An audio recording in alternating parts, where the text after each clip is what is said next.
자, 오늘 날짜가 3월 23일이고요. CSS로서는 이제 CSS만 놓고 보면은 이제 마지막 단원이에요. 그래서 CSS에서 각종 효과를 주는 방법에 대해서 이야기를 해볼 건데요. 1, 2, 3번은 지난 시간에 봤던 내용 가볍게 정리만 하겠습니다. 박스 섀도우, X 오프셋은 가로축으로 얼마나 가느냐.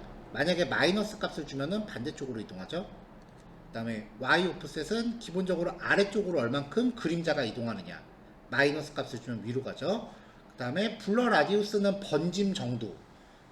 근데 이 번짐 정도는 정확하게 좀 픽스 짓기가 좀 애매하니까 일단 값을 어림잡아 주신 다음에 계속 세로 고침하면서 결과 확인하시는 게 좋아요. 그리고 그림자 색상. 그러면은 div 태그가 이렇게 있을 때 기본적으로 X 오프셋과 Y 오프셋을 주면은 그림자가 이렇게 박스의 뒤쪽에 있는 것처럼 이렇게 표시가 돼요. 마이너스 값을 주면은 이제 바깥쪽으로 이렇게 퍼지겠죠. 근데 만약에 인셋이라는 키워드를 안에다 넣으면은 밖에서 안쪽으로 그림자가 이렇게 생기는 게 기본이 된다고 했었죠. 그 다음에 이제 그림자도 콤마로 구별해서 여러 개 지정하면은 이제 레이어처럼 처리할 수 있다. 레이어는 여러 개가 층이 겹쳐져서 합쳐져서 보이는 것 같은 느낌이라고 생각하시면 되고요. 인셋이 없는 경우, 인셋이 적용된 경우. 만약에 인셋이 없다면 div 태그가 이렇게 있는 상태에서 X 오프셋이 플러스면은 박스의 오른쪽, X 오프셋이 플러스 값이면 박스의 아래쪽. 아까 얘기한 거고요. 마이너스 값이면 반대 위치. 그 다음에 인셋이 적용된 경우에 X 오프셋이 플러스 값인 경우 박스의 왼쪽인데 왼쪽에서 이렇게 안으로 들어가는 거예요.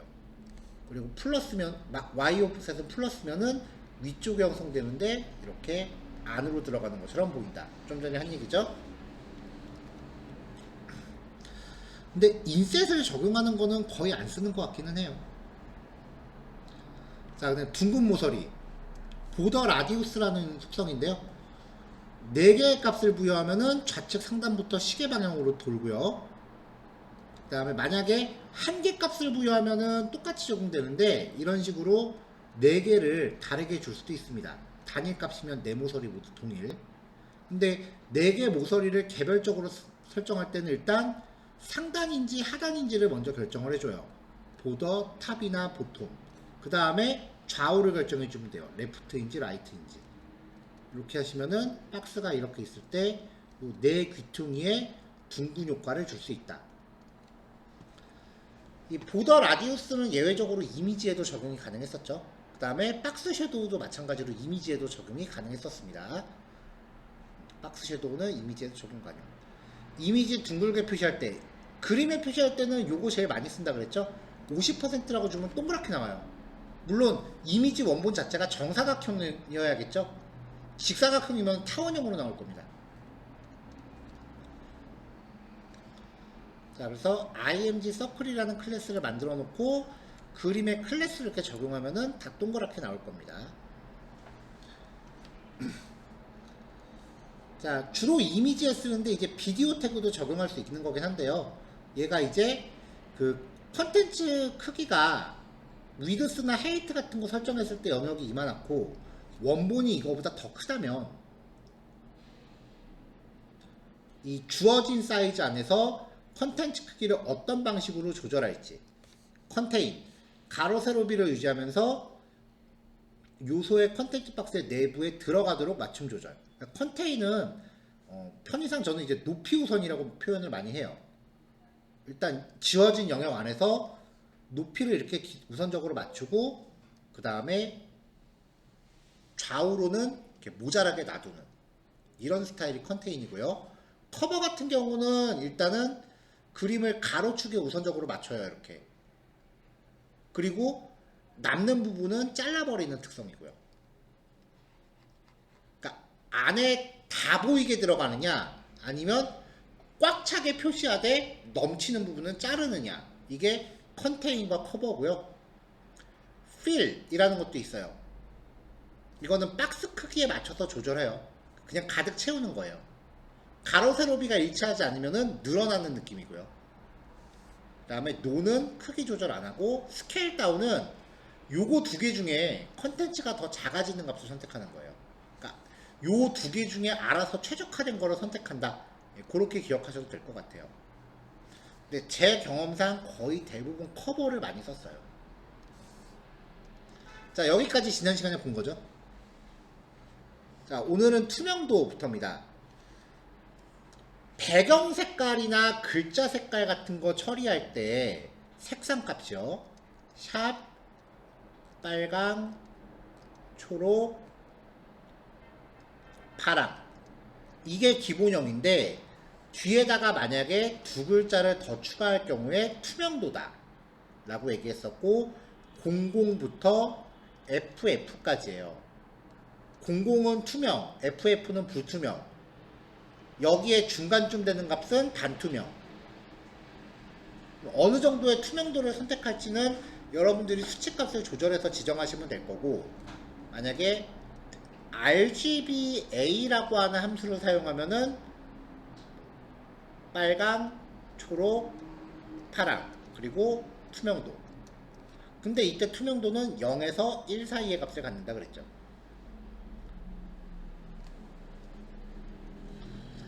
만약에 div 태그가 있고요. 이 div 태그 가운데 이미지가 있어요. 그 다음에 배경 색깔을 약간 반투명하게 주면은 그림은 투명하게 안 돼요. 근데 오퍼시티라는 속성이 있어요. 얘를 이 div 태그한테 부여하면은 이 div 안에 들어있는 모든 것까지 통째로 반투명이 돼요. 0은 완전 투명, 1은 불투명, 0.5는 반투명.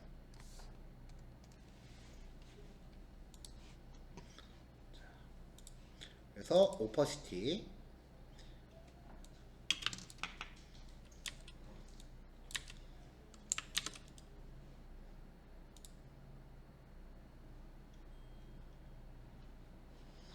자, 이렇게 생겼습니다.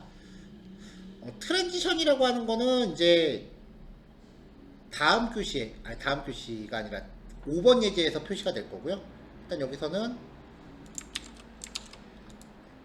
이렇게 표시가 되는데,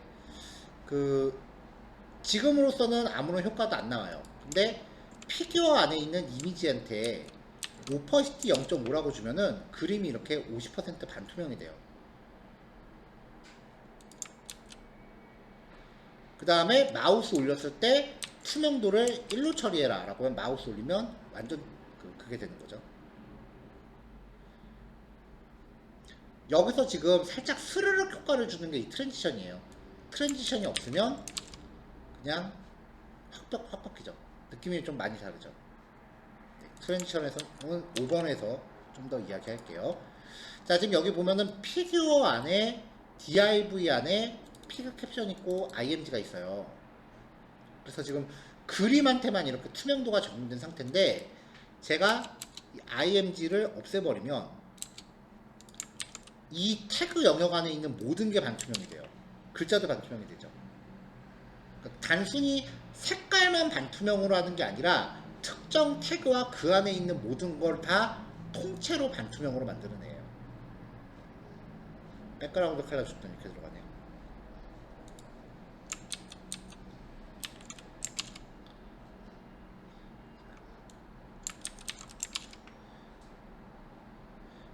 이미지에 회색을 준 이유는요, 만약에 여기를 투명도로 완전 투명하게 하면 이 뒤가 아무것도 안 보일 거 아니에요. 투명해지니까. 그래서 배경 색깔을 회색으로 좀 깔아서 좀 투명한 거 뒤에다가 색상을 좀 깔아갖고 좀 허전한 느낌을 좀 없애려고 한 거예요. 여기서 백그라운드 속성은 별로 중요한 게 아닙니다. 오퍼시티라는 속성이고요.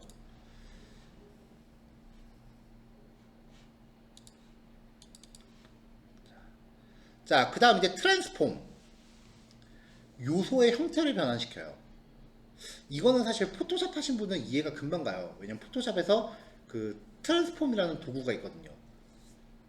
포토샵에서 이제 뭔가 이렇게 네모난 거를 그린 다음에 마우스 우클릭하면 트랜스폼이라는 메뉴가 있는데 그걸 그리면은 이렇게 생긴 애를 이렇게 찌그러뜨린다던가 회전시킨다던가 이런 효과가 가능해요. 그걸 전부 다 포토샵에서 하던 거를 CSS로 합니다. 그래서 로테이트 div 태그가 있을 때 로테이트라고 해서 하면은 중점을 기준으로 회전을 시켜요. 각도 값을 주시면 돼요. 단위는 디그리, DG. 45도 회전이에요. 마이너스 값 주면 반대 방향 회전이고요. 로테이트 X는 X축을 기준으로 회전하니까 이렇게 돌아요. 로테이트 Y는 Y축 기준 회전이니까 이렇게 돌아요. 트랜슬레이트는 요소가 움직여요. X축으로 얼마, Y축으로 얼마. 근데 이때도 중점을 기준으로 이동을 해요. 포지션 속성하고 좀 다른 게 포지션 속성은 왼쪽 상단 꼭지점을 기준으로 이동을 하고요. 얘는 중점을 기준으로 이동을 해요. 트랜슬레이트 XY는 가로 방향으로 갈지 세로 방향으로 갈지고요. 스케일은 사이즈를 키웁니다. 그냥 스케일이라고 하면은 X 가로 세로 그 다음에 스케일 XY는 가로만 키우느냐 세로만 키우느냐인데 이것도 어떻게 보면 위드스 헤이트랑 좀 비슷하게 느껴질 수도 있잖아요. 다른 게 박스 두 개가 이렇게 연달아 있다고 칠게요. 이 상태에서 왼쪽에 있는 거에 위드스를 이렇게 키우면 그럼 오른쪽에 있던 애는 왼쪽에 커졌으니까 그만큼 밀려서 배치가 될 거예요. 근데 스케일은요, 키우면 가운데 중점을 기준으로 그 자리에서 이렇게 커져요. 그러면서 옆에 걸 덮어버려요. 그러니까 순간적으로 이제 레이어가 되는 거예요. 마우스 올렸을 때 뭔가 확대되는 느낌을 줄 때 스케일을 굉장히 많이 써요. 자, 스큐는 요소를 찌그러뜨린다. 얘는 이제 아까처럼 마름모처럼 찌그러뜨리는 그런 효과인데요. 이것도 사실 포토샵이야 눈으로 보면서 하니까 쉽지 이걸 뭐 어떻게 하겠어요. 자, 여기 툴 보면은 트랜지션이라고 있고, 트랜지션이 아니라 트랜스폼으로 가야 되는데, 박스 모델 밑에 보시면 트랜스폼이라고 있어요. 이거 제가 다 값을 일그러뜨려서 이렇게 나오는데,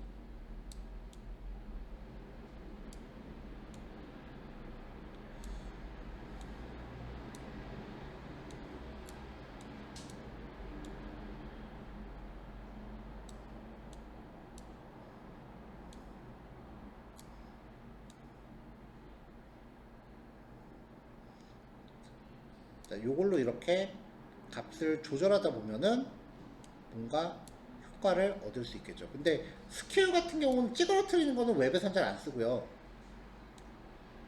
주로 스케일이나 로테이션 정도를 많이 쓰는 편이에요.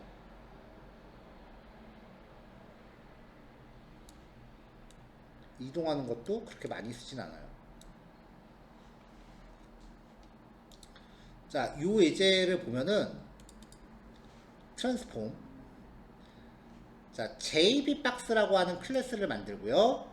그 다음에 JB서클이라는 클래스를 안쪽에 넣어놨습니다.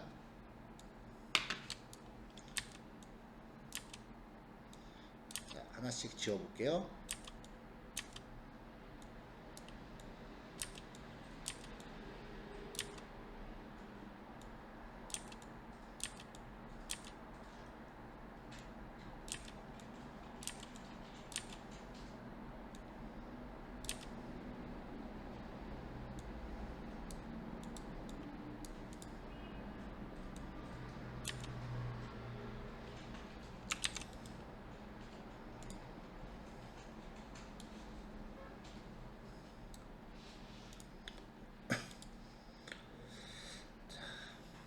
자, 박스 사이즈는 보더 박스, 패딩이나 테두리 같은 거 안쪽으로 이제 사이즈 가져가라는 얘기고, H1 태그는 가운데 정렬.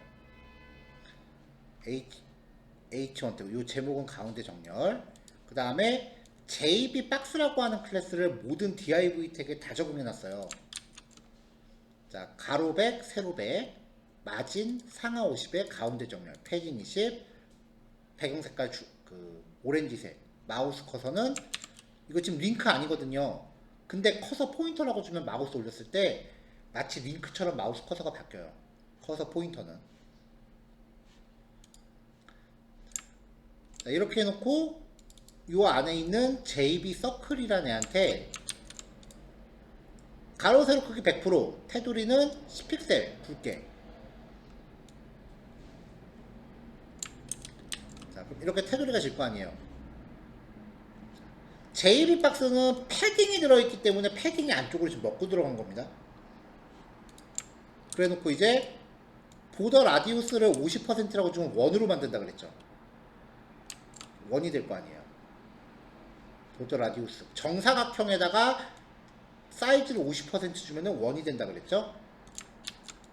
자, 글자 색깔은 흰색, 그 다음에 글자 가운데 정렬, 글자 크기 24 가운데 놓고. 근데 위로 약간 쏠린 것 같은 느낌이 드니까 위쪽에 패딩을 22 정도 줬어요. 살짝 이렇게 나름 가운데 맞춘 거예요.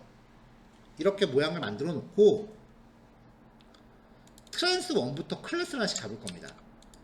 트랜스 1에 마우스 올렸을 때 로테이트 45, 45도 회전. 자, 여기 보시면은 여기도 지금 트랜지션을 미리 써놨거든요. 트랜지션이 없으면 마우스 올리면 45도 회전이에요. 확 변해요, 이렇게. 근데 트랜지션이라고 하는 거는 CSS가 여기에서 여기로 변화하는 과정에서 0.3초에 그 일정한 시간이 흐르면서 변화하라는 거예요. 아까처럼 확 변하는 게 아니라 0.3초 동안 돌아가는 거예요. 그러면 이제 스르륵 표가 나는 거죠. 이렇게. 만약에 이 트랜스폼을 그냥 처음부터 여기다 줬다면 전부 다 45도씩 돌아 있을 겁니다. 그리고 여기에 호버를 안 줬다면 처음부터 45도 돌아 있을 거예요. 근데 호버를 줬으니까 마우스 올렸을 때만 얘가 적용되는 거죠. 자, 이런 식으로 효과를 추가할게요. 자, 트랜스2는 로테이트인데 마이너스 45도예요. 이게 플러스, 이게 마이너스. 차이 알겠죠? 자, 로테이트 720. 한 바퀴가 360이잖아요. 근데 720이라고 했으면 이렇게 돌아가겠죠.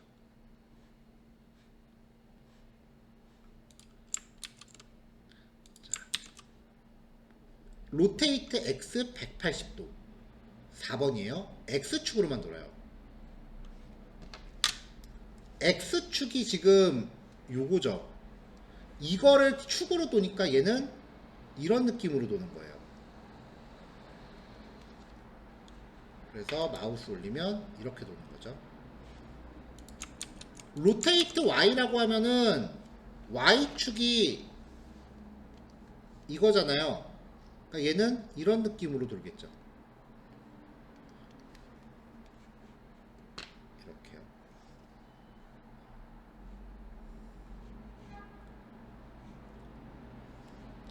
자, 이번엔 트랜슬레이트입니다. 트랜슬레이트 50에 50. 그러면 그만큼 이동해요. X축으로 50, Y축으로 50.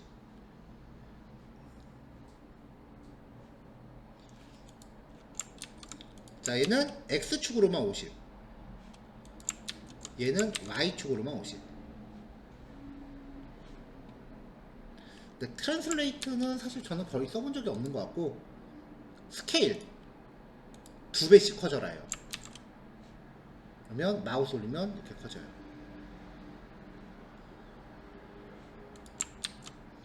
스케일 X, 얘는 이렇게 넓어지기만 하고, 스케일 Y는 이렇게 커지고. 여러가지 효과를 복합적으로 주지는 않아요, 잘. 그러니까 이렇게 마우스 올렸을 때 살짝 효과만 줘요. 근데 이거 너무 촌스럽게 커지잖아요. 보통은 1.2배 정도? 그럼 마우스 올렸을 때 살짝만 커지는 거죠.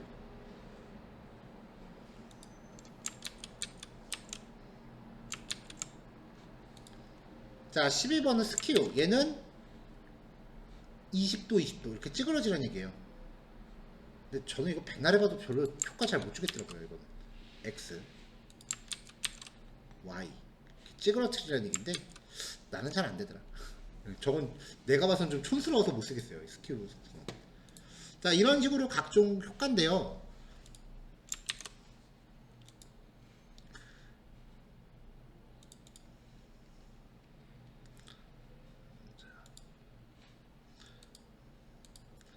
대체로 이런 효과를 페이지 열릴 때부터 바로 쓰는 게 아니라 아까처럼 마우스 올렸을 때 스르륵 효과가 나게끔 하면서 이제 주는 게 보통이에요.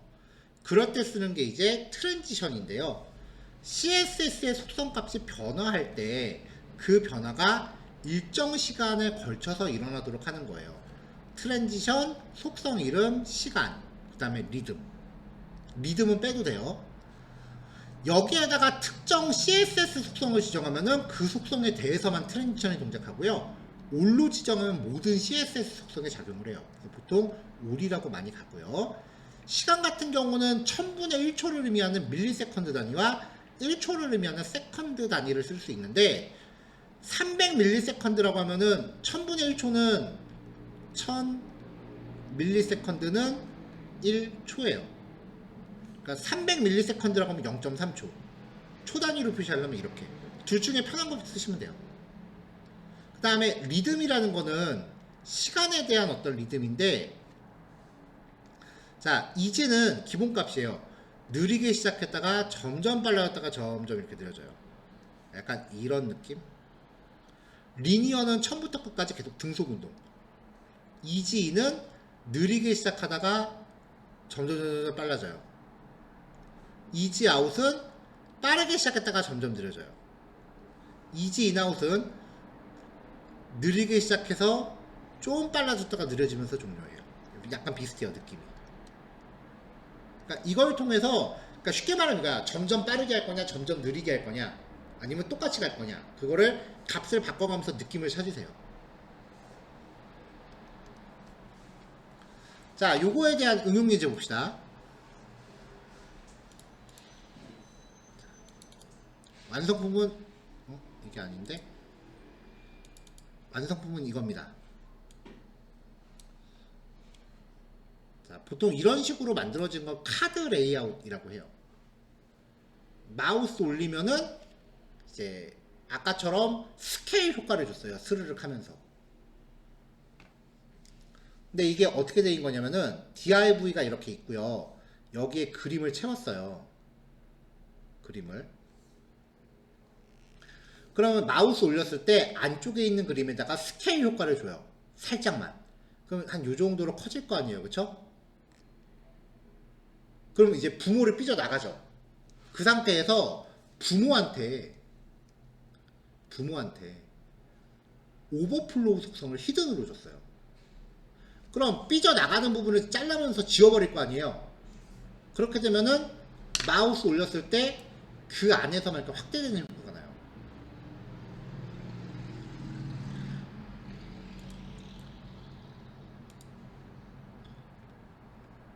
자, 얘도 이제 HTML 파일을 기준으로 해서요. 이 경로 명시할 때 앞에 아무런 특장점이 표기가 없다면, 그냥 단어만 있다면, 지금 내가 작성하고 있는 HTML 파일하고 같은 폴더 안에 있는 CSS라는 폴더,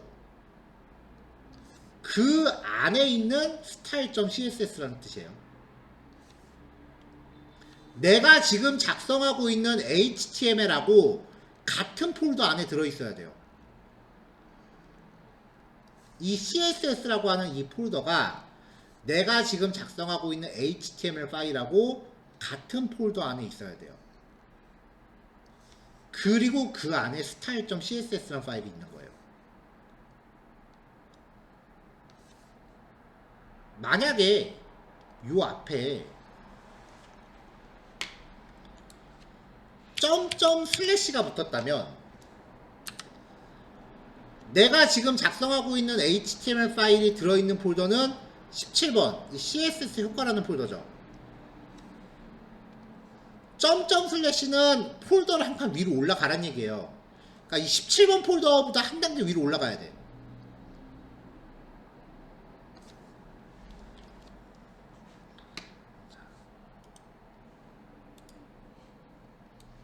자, 이게 지금 17단원 폴더고요. 5번 transition.html입니다. 여기에 점점 슬래시가 없다면 요 HTML하고 같은 폴더 안에 있는 CSS랑 폴더예요. 여기까지 오케이? 여기에 아무것도 표기되는 게 없이 그냥 폴더 이름이 바로 나온다면 이미지 경로건 파일 경로건 간에 폴더 이름이나 파일 이름이 명시가 된다면 내가 지금 작성하는 HTML 파일이 들어있는 폴더 안에 얘가 존재해야 돼요. 그러니까 만약에 이렇게 돼 있다면 그러면은 이 style.css라는 파일은 내가 작성하고 있는 HTML하고 같은 폴더에 있어야 돼요. 여기에 style.css라는 폴더가 있어야 돼요. 근데 파일 이름이 앞에 css 슬래시가 붙었죠. 이렇게 되면 이 css라고 하는 애가 HTML 파일하고 같은 폴더에 있어야 돼요. 슬래시 style.css는 CSS 폴더 안에 들어갔을 때 이 파일이 존재해야 된다는 뜻이에요. 근데 여기에 점점 슬래시가 붙어 있다. 이거는 폴더랑 다 위로 올라가는 얘기예요. HTML 파일이 들어있는 폴더에서 점점 슬래시 위로 한 칸 올라가요. 그럼 style.css는 여기 존재해야 돼요.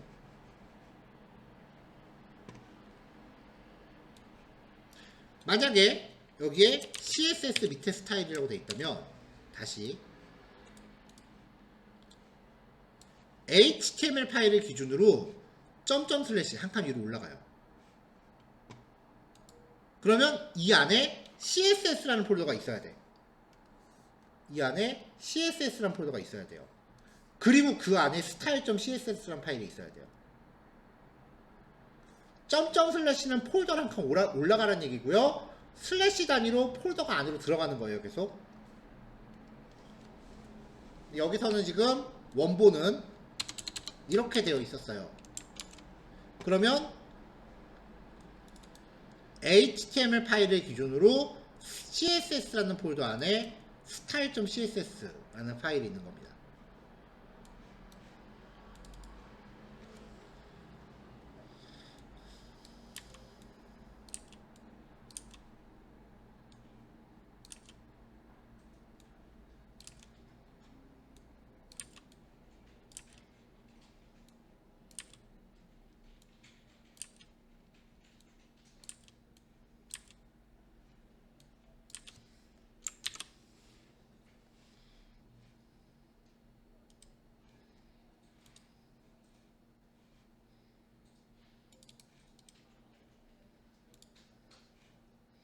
자, 요게 원본이에요.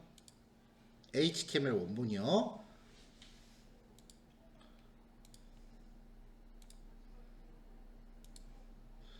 자, 이렇게 여러 개가 반복되는 걸 만들 때는 게시글 리스트처럼 여러 개가 반복되는 걸 만들 때는 일단 하나만 먼저 놓고 작업하시라고 했죠. 한꺼번에 너무 많이 하면 CSS가 좀 헷갈릴 수 있어요. 아니면은 2개 정도만 놓으세요. 2개나 한 줄 정도만 놓으세요. 한꺼번에 너무 많으면 좀 골치 아파요.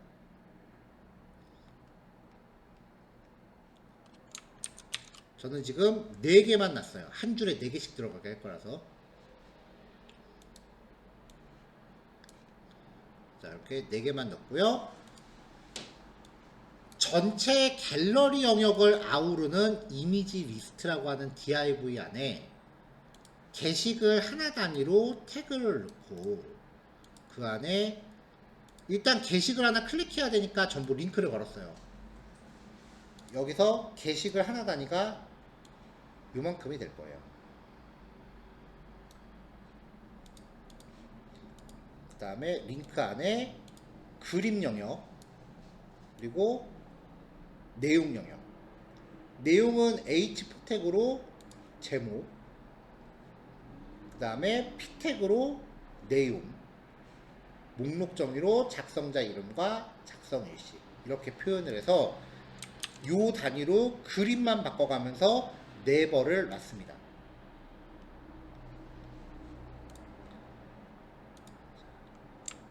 자, 먼저 .img 리스트 이게 뭐냐면은 이 전체 이미지를 아우르는 얘예요. 요 바깥의 div 얘를 가로 1000픽셀 마진 오토 가운데 뒀어요. 그러면은 1000픽셀짜리 박스가 가운데 이렇게 배치되는 거죠. 자, 이런 거 작성할 때 영역이 잘 가늠이 안 되면 잠깐 이렇게 백그라운드 컬러를 이렇게 배경 색깔을 조금씩 줘가면서 눈으로 영역 확인하면서 작업하시는 것도 방법이에요. 그러면서 나중에 배경 색깔은 다 빼는 거죠.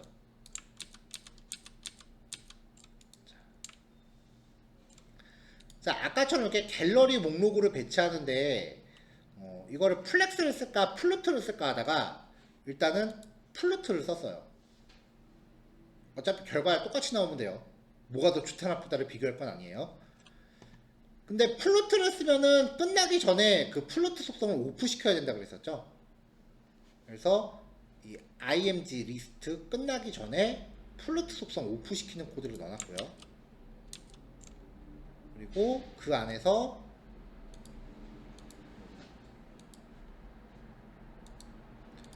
점 이미지 아이템 이게 지금 4덩어리가 있으니까 4개가 같이 적용되겠죠. 디스플레이 블럭 사이즈 줘야 되니까 위드스 25%, 한 줄에 4개씩 넣겠다는 얘기예요. 플루트 레프트라고 하면은 얘네가 전부 왼쪽에서 고정돼서 차곡차곡 쌓여가겠죠. 4개가 이렇게 배치가 됩니다.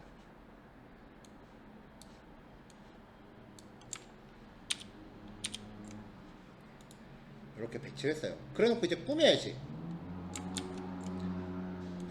요 안에 태그 영역은 A 태그를 먼저 놨죠. 근데 링크는 글자 위는 클릭 못한다 그랬었잖아요. 글자 위나 그림 위를 제외하고 나머지 빈 공간은 클릭 못한다 그랬었잖아요. 자, 그래서 링크 태그의 사이즈를 주기 위해서 디스플레이 블록 가로축은 가득 채우고 테두리 1픽셀 다음에 상하 마진 10 좌우 마진 15 글자 색깔 까만색 밑줄 빼고 높이는 265 한 줄 높이를 가늠해 준 거고 트랜지션을 주면은 변화를 줄 때 스르륵 바뀐다 그랬죠.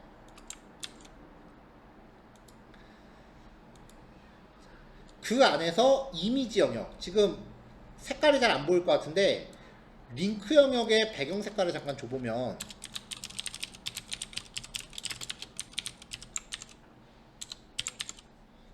링크 영역은 요만하게 잡아준 거예요. 거기서 지금 그림이 삐져나가고 있어요. 그래서 그림을 감싸고 있는 div 태그 img area한테 넓이 가득 채우고 높이 150으로 때려라. 그러면 요 정도의 박스가 될 거예요. 그리고 그 안에서 이미지가 벗어나면은 이미지 잘라버려라.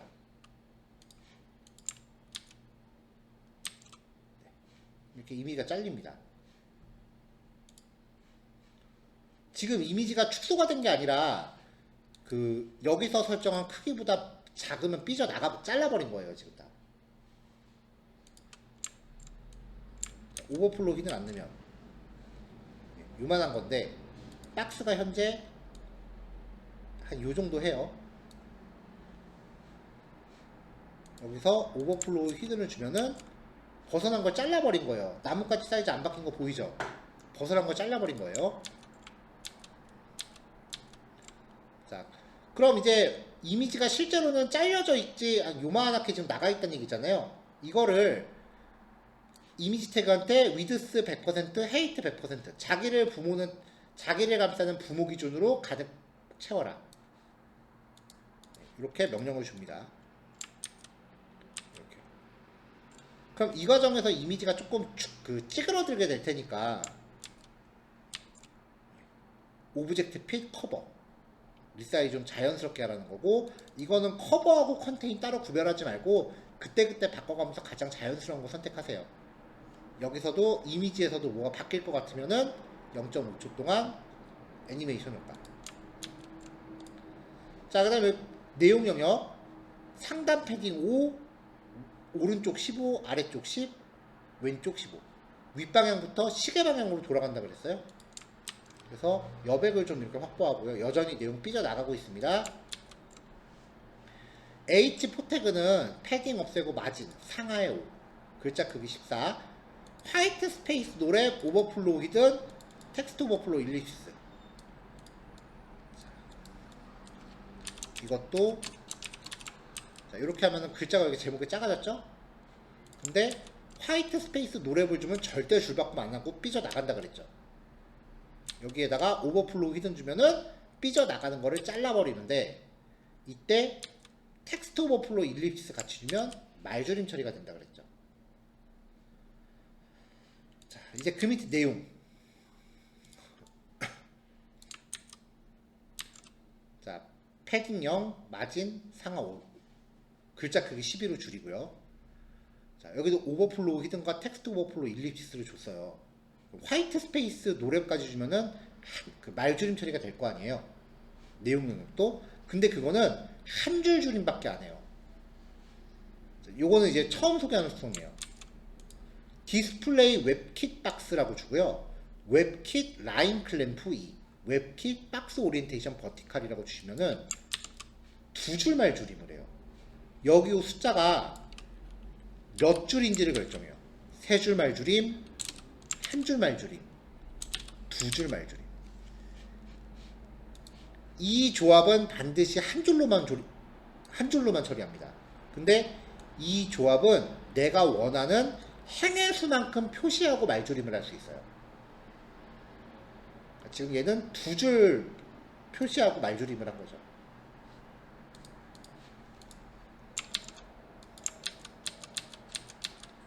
자, 그 다음에 목록 정의 태그 땡땡이 없애고 여백 없애요. 여기 밑에 거 두 개. 자, 없어졌죠? 그 다음에 li 태그 글자 크기 줄이고 간격 조절해요. 자, 이미지 아이템에 마우스가 올렸을 때, 이미지 아이템 게시글 하나 전체예요. 요 전체에 마우스가 올라갔을 때 그 안에 있는 IMG, 마우스가 올라간 이미지 아이템 안에 있는 IMG를 스케일을 110%로 늘려라. 근데 여기서 보시면 이미지가 들어있는 태그, 요 IMG 에이리어한테 삐져나간 거를 잘라버려라고 줬어요. 아까 미리. 이걸 안 줘도 현재 기본 사이즈가 100%이니까 여기에 딱 맞게 표시는 될 텐데, 이제 마우스가 올라가면은 110% 확대하라 그랬죠. 그럼 그냥 하면 이렇게 확대가 돼요. 그림이 확대가 되니까 당연히 삐져나갈 거 아니에요. 이때 그림을 감싸는 부모한테 오버플로우 히든이라고 주면은 커지면서 삐져나가는 부분이 이렇게 잘린다고요. 안에서 확대되는 것처럼 보이는 거죠. 요즘 웹페이지에서 많이 보는 효과예요. 자, 이렇게 해서 대충 몇 개가 됐으면 이제 나머지 컨텐츠들을 늘려서 컨텐츠를 추가적으로 넣기 시작하면 됩니다. 자, 일단 요거까지 정리하시면 되고요. 8시 15분에 이어서 할게요. 시간이 조금 지체되게 오래 가긴 했네요. 다음 교시에는 이제 반응형 웹에 대해서 소개하겠습니다. 이따 봅시다.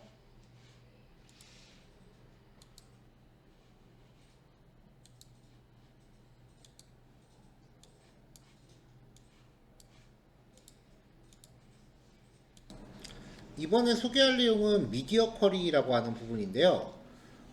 이 기술로 반응형 웹이라는 걸 만들어요. 근데 실상은 진짜 노가다의 초절정판이에요. 사실 저는 안 할 수 있으면 안 하고 싶은 정도인데 요즘 뭐 어쩔 수 없이 하긴 해야 돼요. CSS가 적용될 해상도 구간을 지정해서 구간별로 CSS를 따로 짜는 거예요. 그러니까 지금까지는 우리가 웹페이지 하나에 대해서 스타일리스트 코드 한 번을 짰잖아요.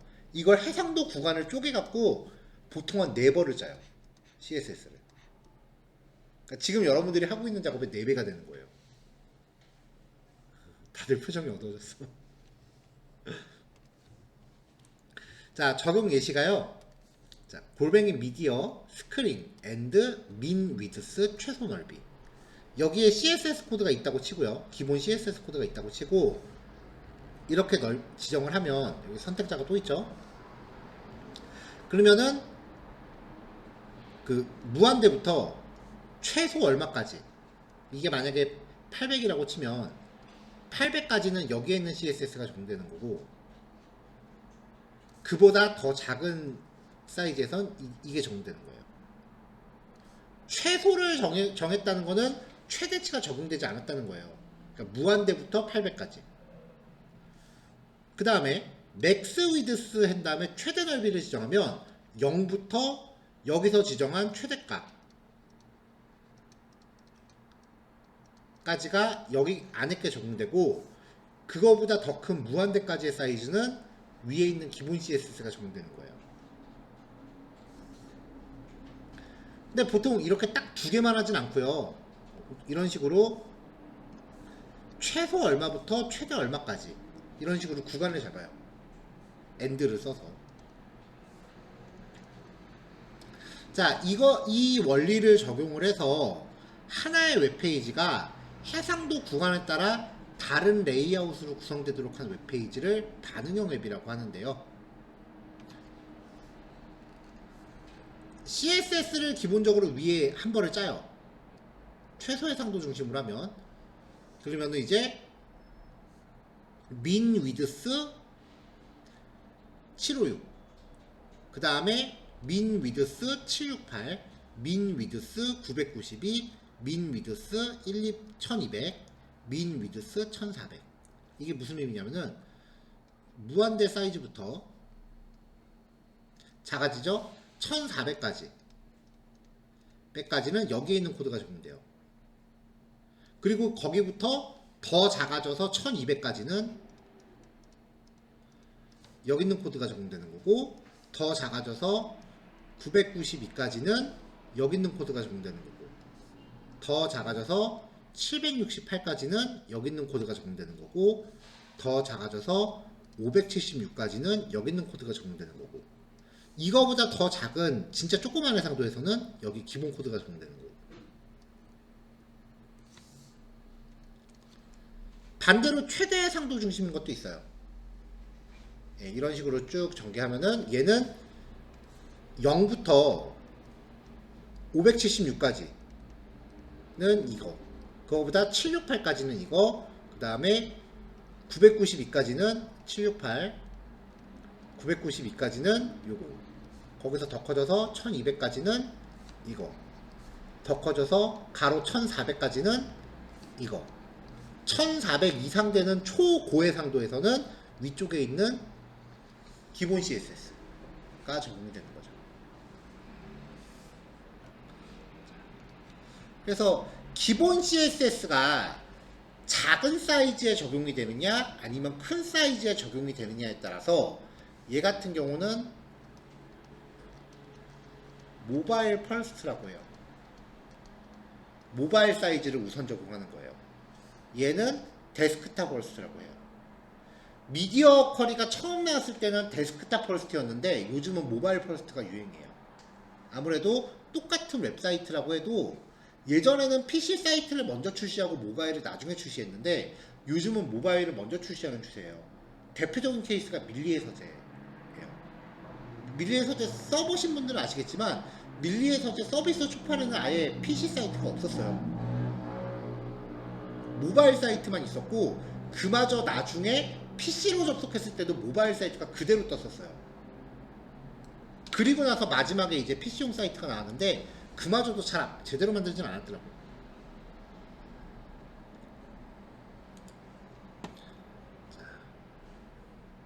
여기서는 이제 기본적인 미디어 쿼리의 원리에 대해서만 이야기를 해볼 거예요.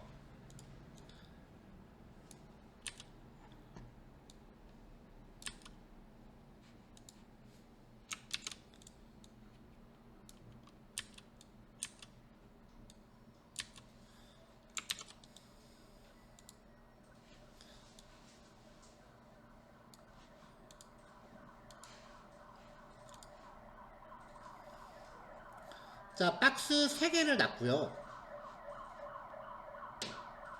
전체 여백 없애고 각각의 박스에 배경 색깔하고 패딩만 좀 줘서 이렇게 박스 영역만 잡아놨어요.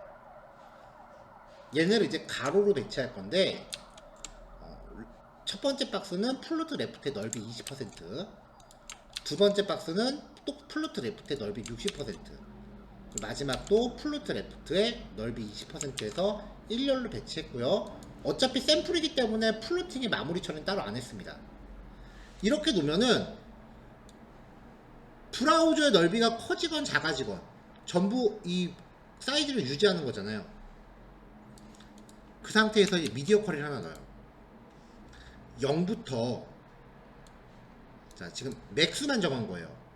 최대를 정했다라는 거는 출발점이 0이라는 거예요. 0부터 최대 800까지는 이 3개 클래스한테 넓이를 모두 100%로 해줘요.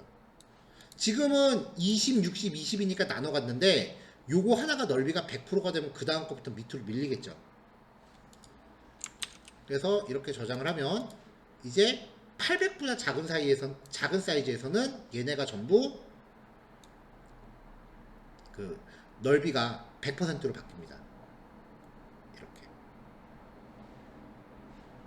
그래서 PC용, 모바일용 이런 식이 되는 거죠.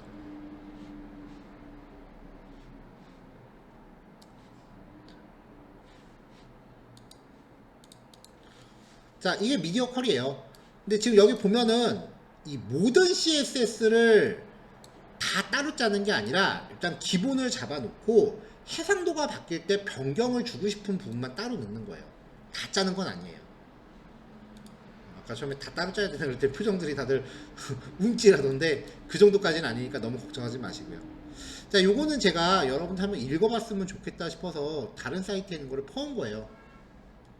그래서 제가 쓴 글이 아니라서 출처도 넣어놨는데 퍼온 이유가 언제 글이 잘릴지 몰라서.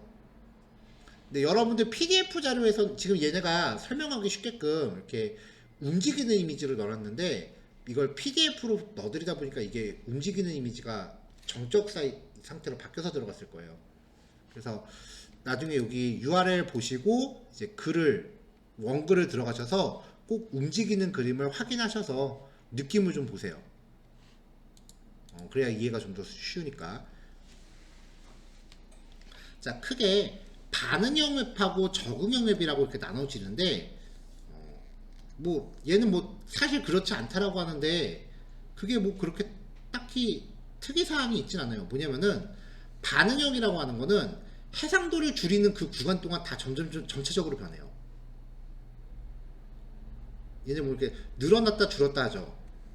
근데 얘는 한 번에 딱딱 변해요. 이렇게. 그쵸? 그래서 이거를 반응형, 이걸 적응형이라고 하는데 이걸 왜 구별할 필요가 없냐라고 이야기를 하냐면은 반응형 앱이라고 하는 게 브라우저의 상도를 늘렸다 줄였다 하는 거를 대비한 게 아니라 데스크탑으로 접속했을 때랑 태블릿으로 접속했을 때랑 핸드폰으로 접속했을 때를 나눈 거예요. 핸드폰을 옆으로 늘릴 수는 없잖아.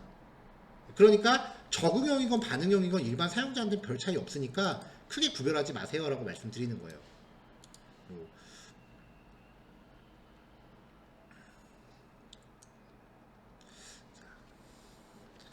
자, 그 다음에 이제 흐름. 이제 화면이 작으니까 내용이 늘어났을 때 다른 컨텐츠가 이렇게 같이 밀리느냐 아니면은 고정되어 있느냐 이런 거를 플로우, 흐르는 컨텐츠, 스테이틱, 정적 컨텐츠라고 부르는데 이거는 포지션 픽시드 같은 거를 쓰는 경우죠. 근데 대체로 이렇게 정적 컨텐츠 같은 경우는 상단 메뉴에 적용하지 이렇게 중간에 적용하진 않아요. 특히 모바일 사이트 보면은 메뉴가 위에 고정되어 있는 경우 많죠. 자, 그리고 반응형까지 이제 모바일하고 PC하고 같이 적용되는 그 페이지를 고려할 때는 사이즈가 이렇게 고정되어 있으면 폭이 좁아들어도 계속 그 사이즈를 유지합니다. 그러면은 이거는 미디어 쿼리로 해상도 구간이 바뀌었을 때 사이즈를 따로 줘야 돼요.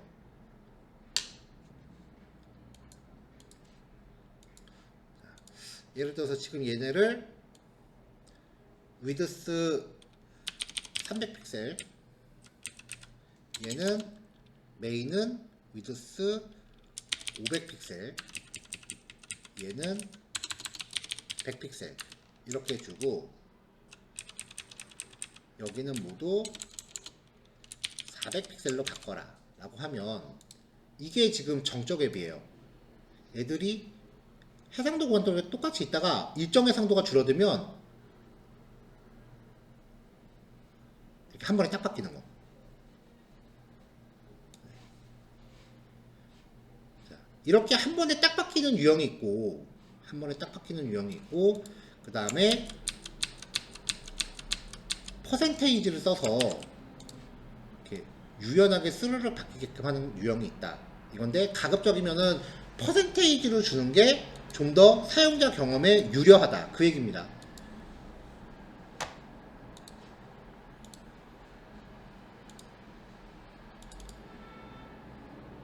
그래서 가급적이면 상대 단위, 퍼센테이지 단위를 쓰라는 거고요. 브레이크 포인트, 줄바꿈이 되는 지점을 이제 잘 정해라 라고 하는 거예요. 이런 식으로 다 찌그러드는 방식이 있고, 아까 제가 보여드린 것처럼 특정 구간이 되면 갑자기 넓이가 100%를 차지하면서 줄바꿈을 시켜버리는 형식이 있거든요. 아무래도 이런 스타일이 좀 더 유용하다라는 거고, 넓이를 그냥 위드스 헤이트만 쓰면은 고정 사이즈잖아요. 근데 맥스 위드스나 민 위드스 같은 걸 적절히 활용하면은 어느 정도 이상 커지면 더 이상 커지지 않게끔 막을 수가 있다는 거죠. 무슨 말이냐면, 얘네를 div 클래스 컨테이너,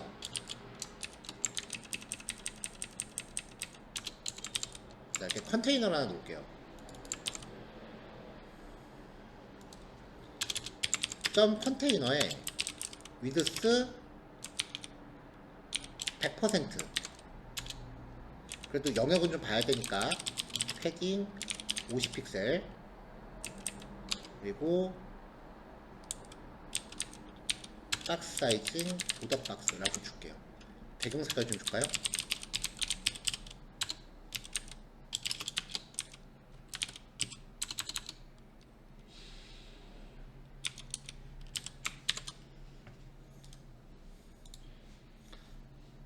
아, 마감재를 안 넣었더니 감싸지 못하는구나.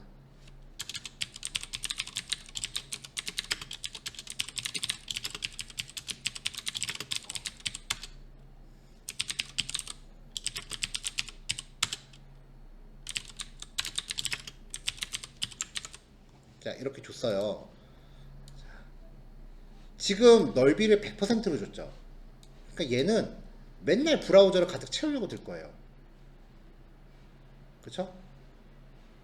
어차피 브라우저를 가득 차고 있으니까 마진 오토라고 주면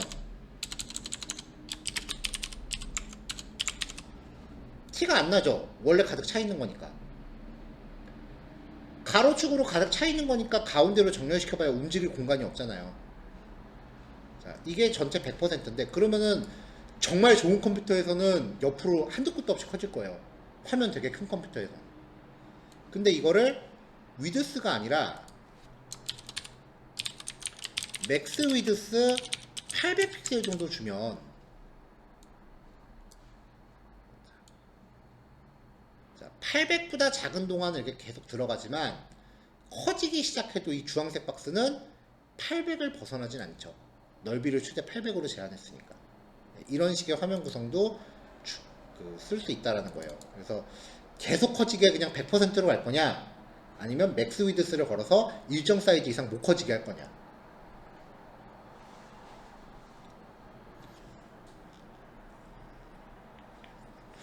자, 그 다음에 중첩된 객체라는 얘기는요, 만약에 이 태그 3개를 따로 만들었다라고 하면은 위치를 잡아줄 때 이 3개를 각자 옮겨줘야 돼요, 우리가 CSS로. 근데 부모 요소를 한번 이렇게 감싸줬으면 부모 태그만 옮기면 안에 있는 거 같이 딸려가잖아요. 그런 식으로 어떤 대상을 항상 무엇인가로 감싸라는 거고요. 데스크탑 퍼스트로 만들지 모바일 퍼스트로 만들지는 이제 그 처음에 작업할 때 결정을 하고 시작하는 건데, 요즘은 그 모바일 퍼스트가 좀 더 우선이라고 얘기했었어요. 실제로 작업을 해보면은 데스크탑을 먼저 만들고 모바일을 맞추려고 그러면은 데스크탑은 정보가 많잖아요. 그거를 화면을 축소시키면서 그 모바일에다 끼겨 맞추려고 그러면 되게 작업할 게 많아져요. 근데 모바일 퍼스트는 모바일 화면에서 작업하면은 자기도 모르게 정보를 좀 간결하게 배치를 해요.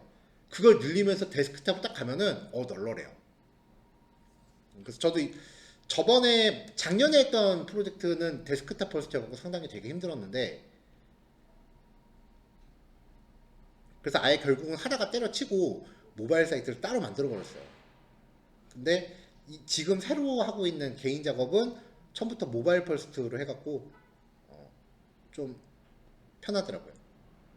그리고 시스템 폰트를 쓸지 웹 폰트를 쓸지, 그거 웹 폰트에 대해서 우리 했었죠. 그 구글 웹 폰트. 근데 기억하실 거는 웹 폰트가 멋있어 보이긴 해도 각각의 사용자한테 다운로드가 될 거기 때문에 웹 폰트를 더 많이 가질수록 페이지 로딩이 더 오래 걸릴 거라는 거는 명확해요. 그러니까 너무 많이 쓰지는 마세요.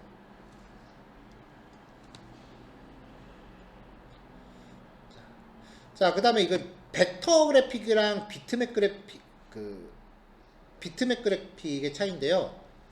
이게 이미지가 작을 땐 티가 안 나는데 확대시켰을 때 이렇게 자글자글하게 되는 애들이 있고요. 자글자글하게 되는 애들이 있고, 이렇게 매끄럽게 커지는 애들이 있어요. 이게 가장 큰 차이가 뭐냐면은, 포토샵으로 그린 이미지는 키우면 이렇게 돼요.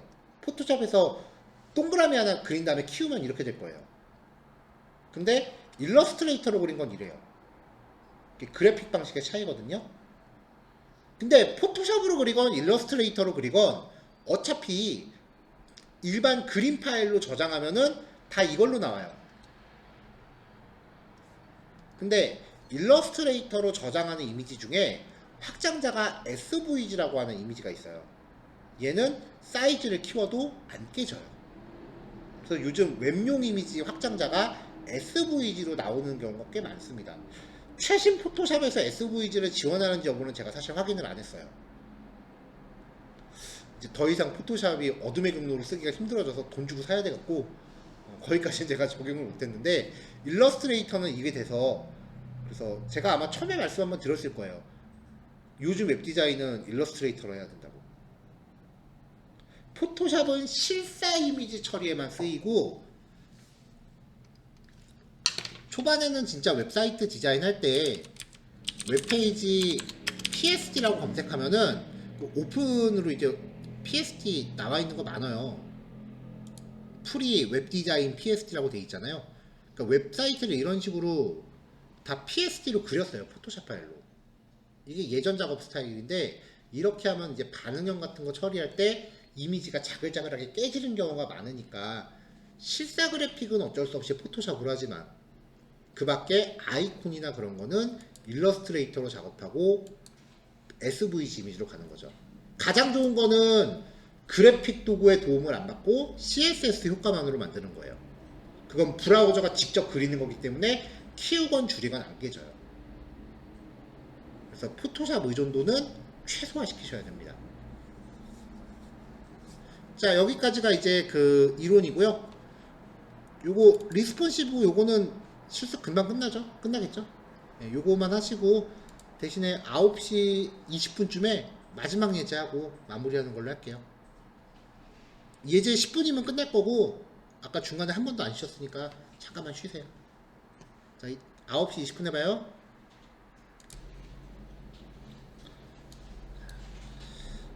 자, 상단에 헤더 부분이 있고, 왼쪽에 메뉴 영역, 가운데 컨텐츠 영역, 그 다음에 본문 영역이 있는데, 그 반응형 레이아웃 잡을 때는 규칙은 뭔가 이렇게 가로로 배치가 됐다면은 모바일로 됐을 때 대부분 이렇게 시계 방향으로 돌아요. 보통 이제 모바일은 장치가 좁다 보니까 어떤 요소를 양쪽으로 배치하기보다는 한 면에 이렇게 가득 채우는 유형이 많거든요. 그러면 이제 HTML 코드가 얘가 먼저니까 코드가 이쪽으로 위로 올라오고 이쪽이 아래로 내려가는 유형이 많아요. 여기서도 가로로 가다가 이제 여기가 지금 가운데 부분이 3단으로 나눠져 있잖아요. 그래서 모바일로 가면 이렇게 메뉴 쪽이 위로 가고 여기는 컨텐츠 영역, 여기는 아래쪽이 되겠죠. 여기에 나중에 뭔가 더 가미를 하면 얘네들은 화면상에서 숨겨져 있을 거예요. 그리고 뭔가 버튼을 눌렀을 때 스르륵 열리는 형태가 가장 베스트긴 하겠죠.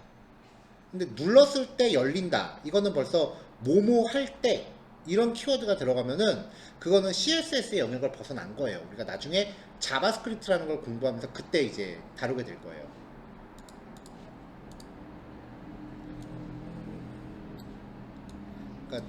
그러니까 이제 뭐라고 해야 되나?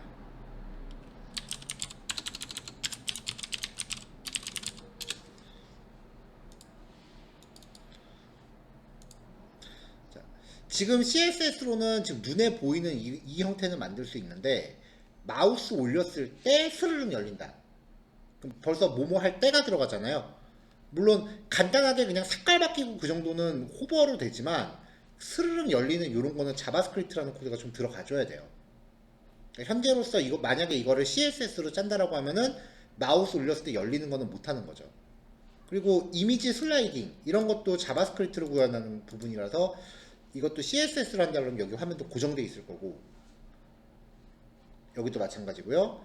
이런 거는 이제 CSS로 포지션 열심히 쓴 거죠. 여기부터는 그냥 CSS로 하면 되는 거고.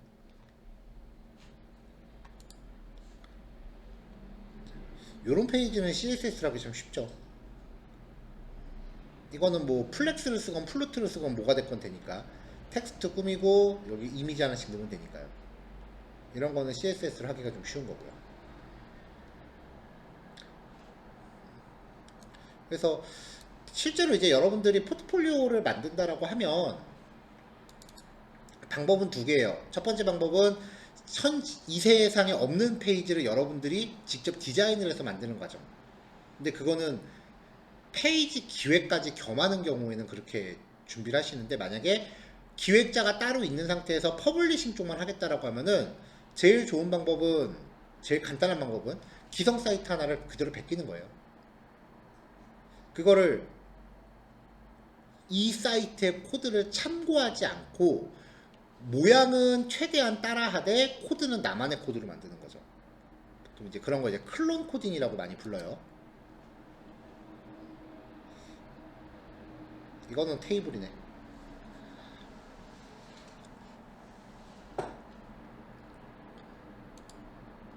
근데 보통 이제 클론 코딩으로 포트폴리오 준비한다라고 하면 딱 메인 페이지만 하고 끝나는 경우가 많아요. 네, 그렇게 하면 조금 어필이 좀 적고 그 사이트에서 대표 페이지 한 두세 개 정도까지는 그래도 좀 대표 페이지 두세 개 정도까지는 그래도 좀 같이 하시는 게 좀 나을 겁니다. 자, 다시 돌아가서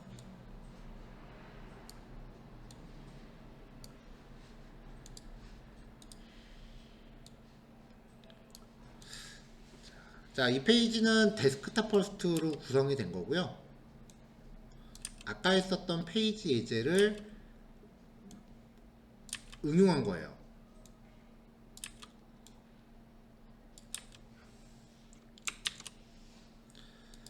자, 먼저 최상단 영역은 여기 스타일 텍스트를 바로 넣었어요. 배경 색깔은 옅은 회색, 여백 잡고 텍스트 가운데 정렬, 그 다음에 제목 잡아서 회색 박스를 구성을 했고요. 그 다음 영역은 요 div 태그는 여기 가운데 영역을 담당을 하고 밑에 있는 요 마지막 div는 하단에 카피라이트를 구성을 한 거예요. 상단하고 하단은 요 예제하고 직접적인 그 연관은 좀 없는 거기 때문에 스타일 속성으로 CSS를 바로 박았습니다. 이걸 이제 이렇게도 CSS를 쓸 수 있긴 한데 권장되는 방법은 아니에요. 그냥 간단한 예제니까 이렇게 한 거지. 오버플로우 오토라고 할 거면은 만약에 컨텐츠가 늘어나면은 여기 그 알아서 처리하라는 건데 이 오버플로우 오토는 지금 여기서 아무 의미가 없습니다. 자, 가운데 영역에 이제 3단으로 나눌 거예요, 영역을. 그래서 div 태그로 클래스 메뉴, 메인, 라이트라고 3개 영역을 나눠놨어요. 메뉴, 메인, 라이트. 메뉴 영역에 들어가는 거는 링크 그냥 4개만 단순하게 넣고요. 메인 영역은 적당히 텍스트. 내용은 상관없어요. 뭐라도 들어가 있으면 되고, 라이트 영역도 적당히 텍스트. 위에 거 조금 복사해서 넣었어요. 자, 이제 CSS 봅시다. 자, 전체한테 박스 사이징을 보더 박스로 줬어요. 이게 패딩하고 마진이 밖으로 나가면 수치 계산이 좀 어렵더라고요. 그래서 아예 모든 태그한테 패딩하고 테두리를 안쪽으로 먹고 들어가라 라고 줘도 그 사이즈 계산이 좀 수월해지는 장점이 있어서 먼저 걸고 시작을 했고요. 그 다음에 메뉴 영역 플루트 레프트에 20% 가운데 정렬. 그러면 지금 메뉴 영역이 왼쪽에 지금 잡혀 있는 거고, 그 다음 영역은 끌려 올라온 거죠. 근데 그 다음 영역은 아직 div 자체니까 버티려고 하는 거랑 끌고 올라오려고 하는 게 이제 충돌나서 박스가 찌그러지는 경향이 있다. 전에 그렇게 얘기했었어요. 자, 이제 내용, 그 안에 링크, 백그라운드 컬러 회색, 패딩 8. 자, 하나씩 봅시다.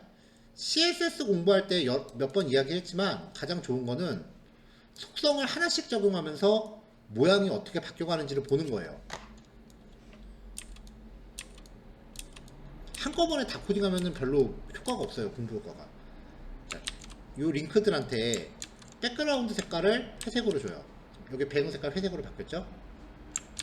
패딩을 8 줘요. 상하좌우 여백이 8이니까 이 텍스트를 기준으로 주변에 80 여백이 생길 거 아니에요.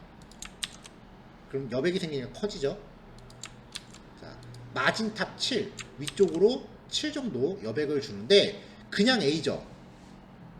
인라인 요소잖아요. 그래서 그냥 쓰면은 상하 마진이 적용이 안 돼요. 근데 디스플레이 블록을 주면 한 줄 가득 차게끔 문단 형태가 되고 그때부터 상하 여백이 먹는 거죠. 마진 탑을 안 주면 위로 따닥따닥 붙습니다. 이걸 줬기 때문에 벌어진 거고, 위드스 100%. 자기가 들어가 있는 요 메뉴. 이 메뉴는 넓이가 20%인데 요 20%를 기준으로 가득 채우라는 거죠. 자, 우리가 전에 공부했을 때 넓이가 100%인데 패딩이 8픽셀이 들어가면은 100% 초과한다 그랬죠. 하지만 이거를 미리 줘놨기 때문에 여백 8픽셀은 위드스 안으로 파고 들어가요. 자, 글자 색깔 까만색. 자, 메뉴 영역, 메인 영역, 플루트 레프트의 넓이 60, 플루트 레프트 왼쪽으로 바뀌었고요. 넓이 60에 패딩 20. 넓이가 60%고 여백이 20 생긴 거죠. 자, 여백은 좌우에만 줬어요. 패딩 없을 때, 패딩 있을 때. 자, 라이트 영역.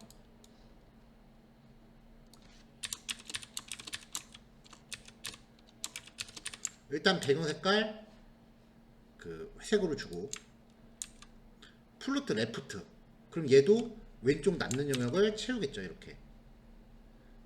그쵸? 얘는 지금 넓이가 이만큼인데 이게 들어가기엔 공간이 좁으니까 왼쪽으로 밀린 거예요.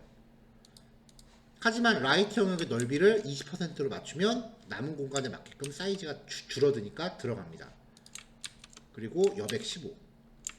자, 이렇게 잡아놓고 마진 탑 7 살짝 찍었어요. 텍스트 가운데 정렬. 자, 그 다음에 이제 미디어 컬을 주는 거예요. 0부터 최대 620까지는 얘네들이 지금 20, 60, 20으로 사이즈로 나누고 있는데 이거를 각각 100%를 줘라 라고 하면은 이렇게 되겠죠. 반응형에 구현하실 때 저는 그냥 이렇게 브라우저 줄였다 늘렸다 하는데 개발자 도구 연 상태에서요, 얘를 개발자 도구의 위치를 왼쪽으로 옮겨 놓고 첫 번째 아이콘 누르면은 내가 원하는 요소 클릭해서 볼 수 있다 그랬죠. 근데 그 옆에 걸 누르면 화면이 이렇게 모바일 사이즈로 바뀌어요. 핸드폰 기종도 선택할 수 있고요. 이렇게 해놓고 세로 고침 한번 하면은 이렇게 딱 맞아져요. 근데 이렇게 되면 스크롤바가 안 먹어요. 왜냐? 좀 많이 줄입시다. 스크롤바가 안 먹어요. 왜냐? 모바일 디바이스잖아. 슬라이드를 해야지. 그래서 여기서 터치하라고 아이콘이 이렇게 바뀌죠. 마우스 커서가. 이렇게 보면 이제 모바일 디바이스에 맞게끔 사이즈를 바꿔가면서 볼 수도 있어요. 아이패드 에어, 아이패드 미니, 아이폰 XR 이런 식으로 이걸로 이제 여러 가지를 바꿔가면서 보시면 돼요.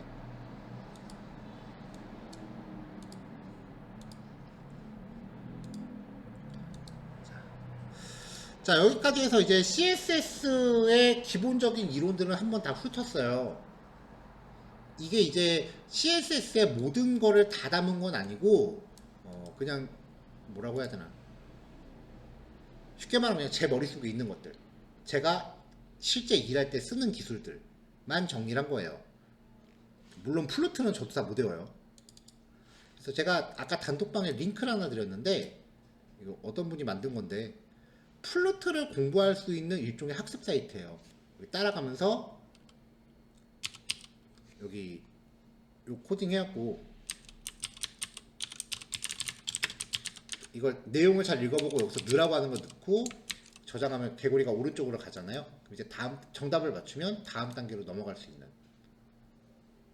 이런 식으로 해서 이제 단계가 24단계까지 있는데, 요거 한 번씩 쭉 따라 보시면은 플렉스를 이해하는데 좀 더 도움이 될 것 같아서 단톡방에 링크 올려드렸고요.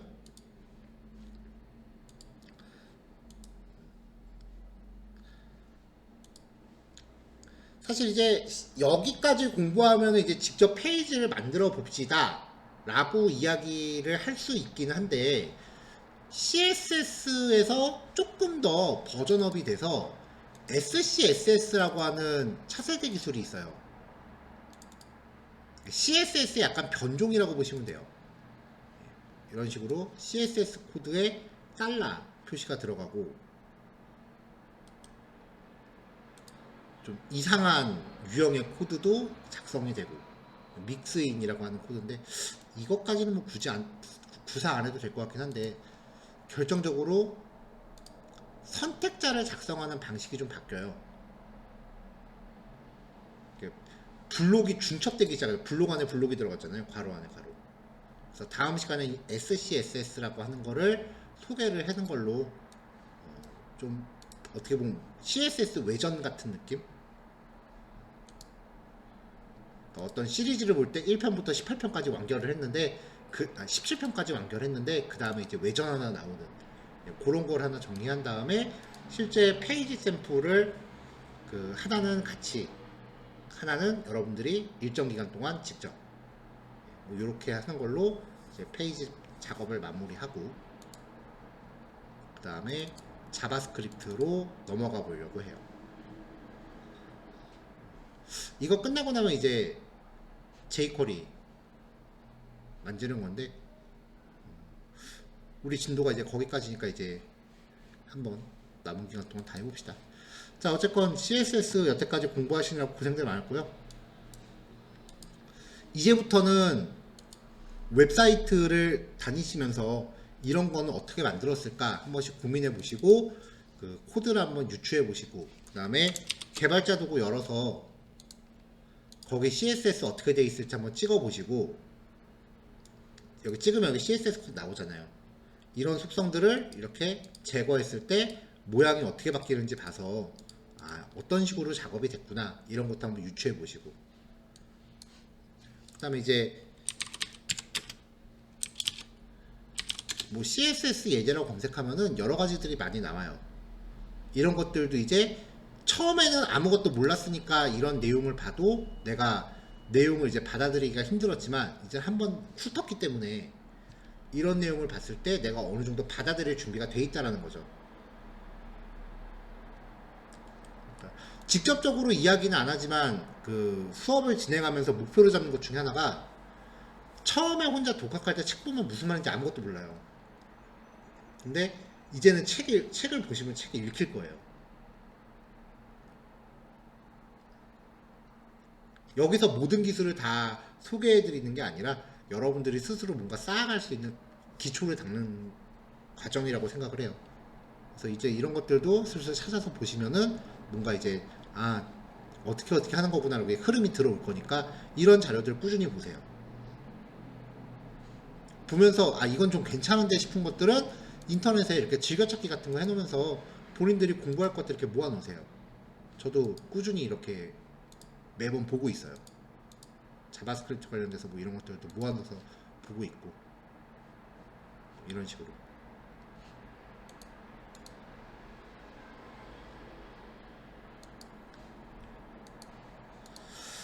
네, 아무튼 이 정도입니다. 네, 오늘 진도 여기까지고요. 마지막 실습 예제는 여러분들 각자 해서 완성하시면 될 것 같아요. 예, 오늘 수업 내용은 과목 끝내는 날이니까 여기서 마무리하는 걸로 하고요. 강의실에 계신 분들은 뭐 각자 마무리하고 정리하시거나 아니면 좀 일찍 정리하시거나 편하시게 하시면 될 것 같아요. 예, 인사 여기서 드릴게요. 수고하셨습니다.